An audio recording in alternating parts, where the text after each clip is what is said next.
السلام عليكم ورحمة الله. ان شاء الله تكونوا بخير وعلى خير يا ربي، يلقاكم هذا الفيديو هذا في احسن الاحوال يا مولانا يا كريم.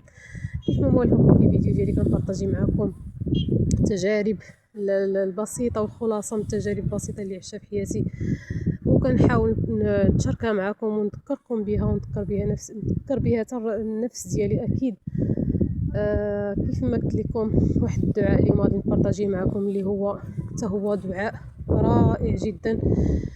كيفتح لك واحد الباب ديال البركه وديال كيخلي لك الحياه ديالك مباركه والخطوات ديالك مباركه سبحان الله العظيم بواحد النور.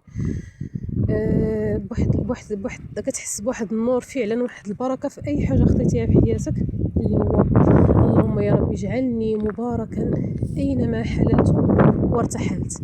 اللهم يا رب اجعلني مباركا اينما حللت وارتحلت. كونوا على يقين بان البركه غتحل في اي خطوه كتخطيوها، فين مشيتو في اي بلاصه مشيتو ليها، فين ما كنتو دائما في الانفس ديالكم كرروا هذا الدعاء هذا.